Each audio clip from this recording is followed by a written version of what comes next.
Alright, welcome back. Exciting week of racing. In fact, that's why I've got the Ferrari Hawaiian shirt on. Thanks to Robert Kubica and his two teammates leading the Ferrari to victory at the 24 Hours of Le Mans. Not so much Montreal, which was not as good of a race for Ferrari. It was a pretty good race overall with George Russell winning. I heard the Cup race is pretty good. Shout out to Shane Van Gisbergen, who's got a second career win. Um, and so after three pretty exciting road course races and three different series, we actually get an oval race, and it's IndyCar. It's the only one of the four that's in the United States, and that's saying something because NASCAR is usually exclusively in the United States. So we got the gateway for the Bommarito Automotive Group 500. I already did the overview, so let's just get right into it. Front row, Will Power, Scotty McLaughlin. It's the first pole for Power in 2 years. It really was now or never. But neither of them led the first lap. Malukas grabbed the lead with a couple of pretty good passes. It led the early lap. First caution, Devlin DeFrancesco backed it into the turn 1, turn 2 wall, knocked off his rear wing, and it looked like he was out of the race. They actually put the car on the hook, lifted it up, took it back to the garage. Apparently they got the car back out. They actually got it back out, and so the camera showed Devlin DeFrancesco running to his car, and then he stopped, and the cameraman wasn't expecting it, and Devlin DeFrancesco actually wiped out the cameraman. You can't make this up. I mean, I hope the cameraman's all right. But the fact is, Devlin DeFrancesco. Of course, I did a different color to try and denote there was a caution. Early thing I noticed, Connor Daly was on the move. David Malukas was still leading until we got close to pit stops. And then second thing happened, Power had a tire problem, sent him into the wall. It bent his suspension. He was able to somehow crab the car back to pit road, doing a whole lap because he hit the wall in turn 4. But he ended the race.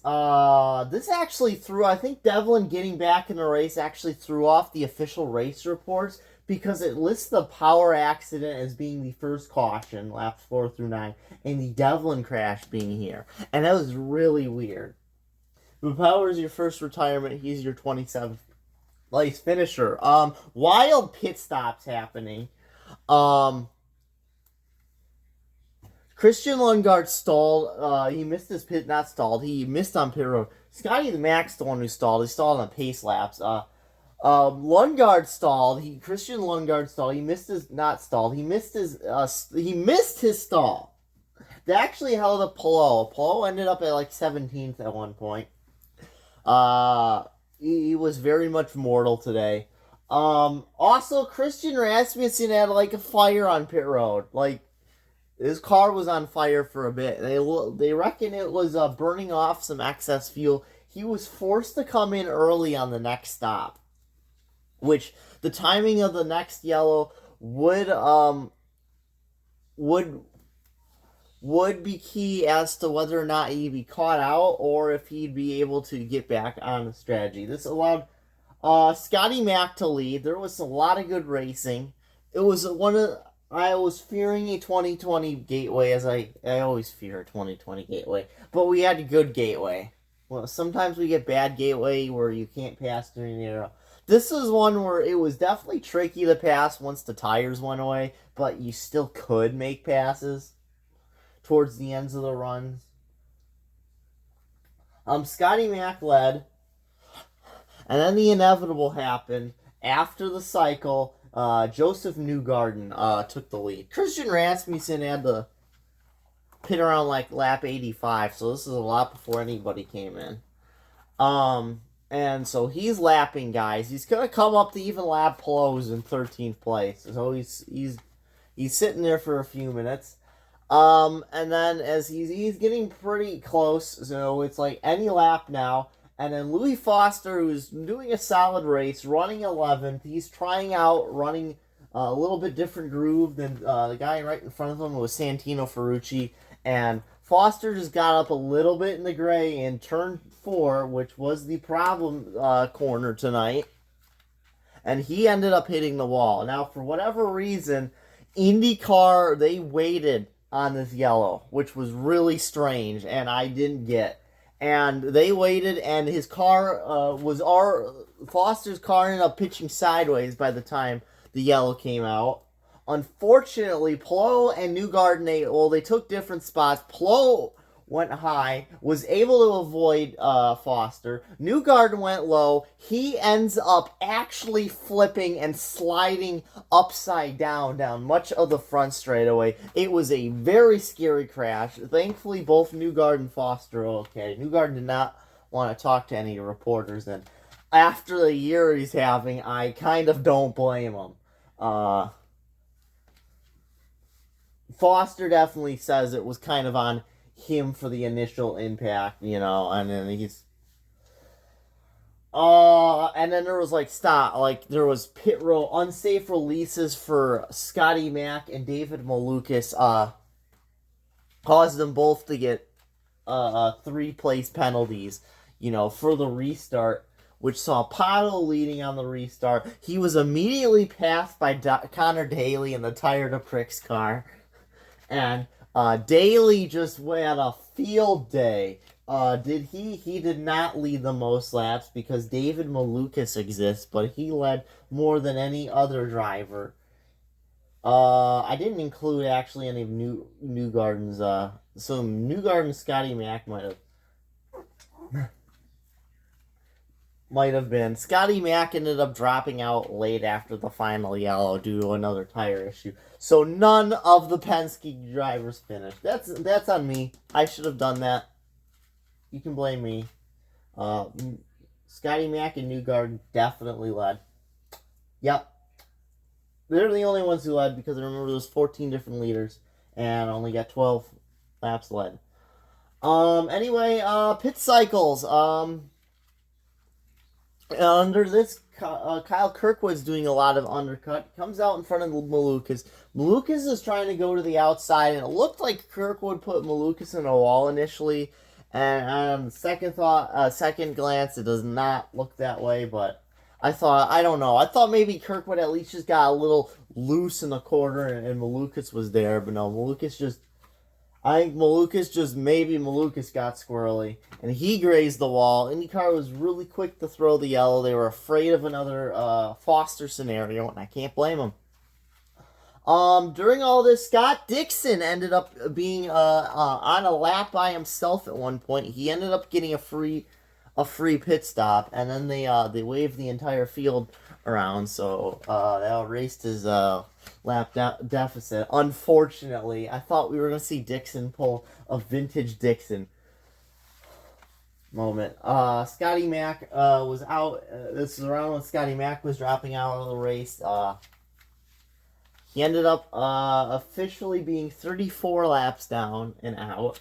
Devlin DeFrancesco, who ended up finishing 23rd, was 33 laps down. And pit cycles beginning. Dixon was the first to dive in, and all the other contenders. And we got a couple people staying out. This is where I think VK got a lap led. Ericsson got a couple in here, I think.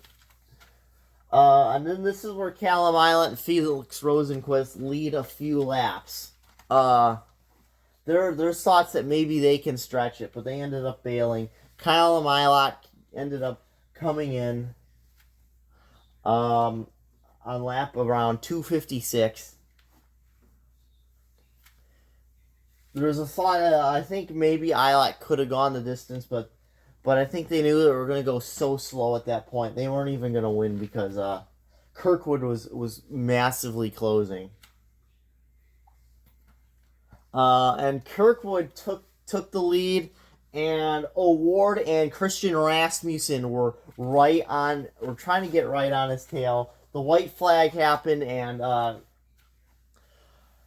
Kirkwood made the winning move in the turn. He was able, on the front stretch, he was able to lap Kiffin Simpson, and Pato was not able to get around Kiffin Simpson, who was doing very Kiffin Simpson things. I accidentally smudged his name. Kirkwood, career win number 5, third of the season by a little over half a second. Second place finish for Pato Award. Career best third place finish for Christian Rasmussen. You love to see it. Scott Dixon somehow pulls out. That's not a daily, no. Dixon actually won more laps than Daly. My bad. Dixon 4th. Santino is 5th. So it's been a good day for Foyt Racing, but not the day I was expecting. I was not expecting Kirkwood to win. And then Daly, season best, 6th place finish. Just missing out on top 5. But I guess because Milwaukee and Gateway are actually kind of similar, this shouldn't be too surprising considering his 3rd place last year.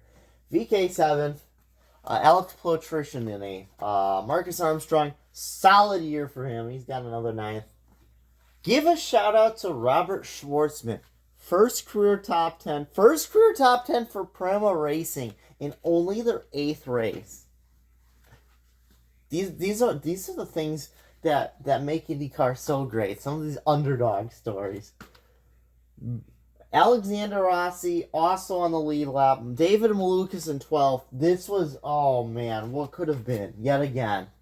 Oh, he could have won this race. He could have, at times at least. If he was a little more patient and didn't wall himself with Kirkwood, I think he would have been in a lot better spot. Well, a lot better spot than he did. He did lose a lot on the restart.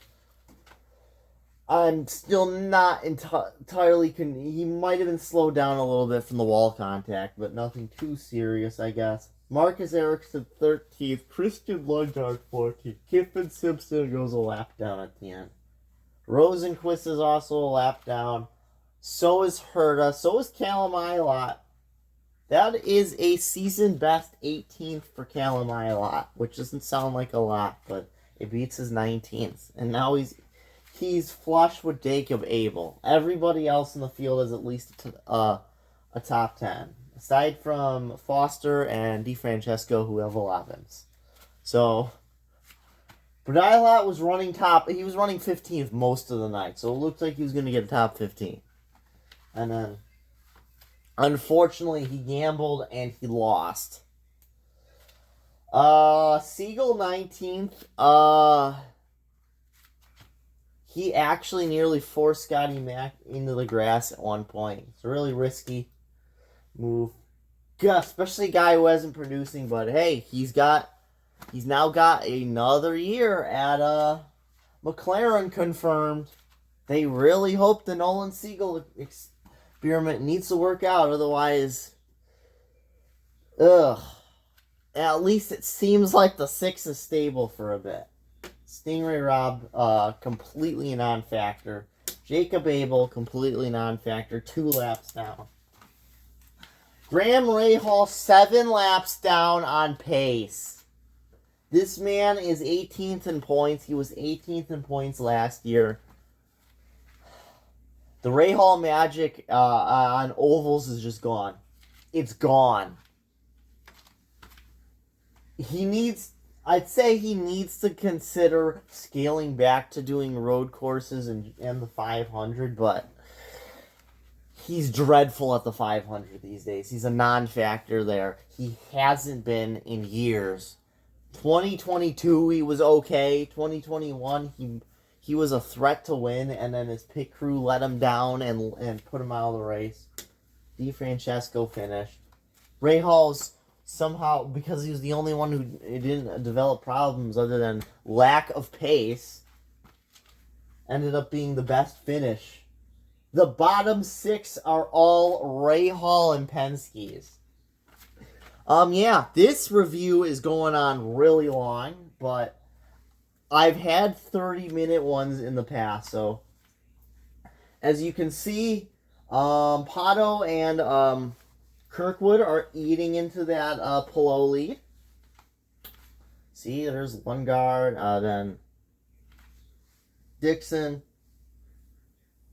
Rosenquist 6th, Power and Scotty Mack, and there's Herta and Armstrong. Still 5 teams with 2 cars in the top 10, 6 teams with 2 cars in the top 12 because Santino has just jumped up to 11th, while Lucas is down a spot to 12th. But see the 2 Foyts. And then the 2 Carpenters. Look at this, Rossi and Rasmussen. Carpenter is looking pretty okay this year. They're starting to get back into the second tier of teams. Well, it depends on how you tier them. I'd almost start to throw.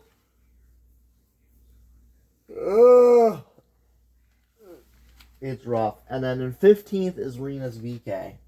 And then Joseph Newgarden is 16th in points. It is a dreadful year for him. The last time he was this low in points was his rookie year when he broke a finger and missed the race and ended up 23rd in points. That was 2012. He's been top 15 in points even in his some of his lean early years at Sarah Fisher / Ed Carpenter. He's been in the top 15 every year. And honestly, wrecking out of the race played a factor, because if he'd won this race, if he looked like he was on his way to doing, he'd be probably about 8th or 10th in points, somewhere in there. He'd be up here. In case you're for those wanting desperately to know who's 17th, it's Connor Daly. Marcus Ericsson is 18th in points, so it's been a rough year for him too. As you can see, manufacturers, this looked like Chevy's big chance to try and get into the game, but no, 8th win of the year for Honda, because it's only been 2 guys and they're both Hondas, and they've won all 8 races. The last time 2 drivers have won the first race, 8 races of the year, 1980 when Bobby Unser and Johnny Rutherford did it. That's pretty good company for Kirkwood and Palou to be in. Well, both those guys combined for 6 Indy 500 wins. I mean, they're up to 1 so far, but yeah. Rookie of the Year battle. Big day for Schwartzman with the top 10 and Foster falling out of the race. Yeah, I know IndyCar only makes that about a 15-point swing, but that's good. And Schwartzman will have the advantage if they tie in points, because it's 10th at the moment. Top 10 in points. Hughes won, closing the gap to Hauger, was like back and forth or 5th. So this kind of tightens up. This is all the same. Jordan Missick jumps up. Liam Skeets falls completely out of the top 10 because he didn't run this race. He might actually be done for the year. He was 8th. J.W. Miller had to retire, unfortunately. So he dropped to 11th in points. Sebastian Murray jumped up to 9th. Niels Coolin, who was never finished, I think, top 15 at any season in his career other than maybe karting, is now 10th in points, so he's having the best season of his career. So yeah, there's that. Next race, Road America, and you know what? Sometimes it's hard to carry momentum from a race as crazy as this. I'm on to 20 minutes. I was hoping not to do 20 minutes. Especially after I forgot to mention some more people nearly walling. I noticed Hurt and Ferrucci were at it again this race. Jeez. Next race is Sunday, Road America. That's usually a pretty good road course race. So, yeah, anyway. Till next time, I'm Weston Caves, and I'm signing off. See you guys next time.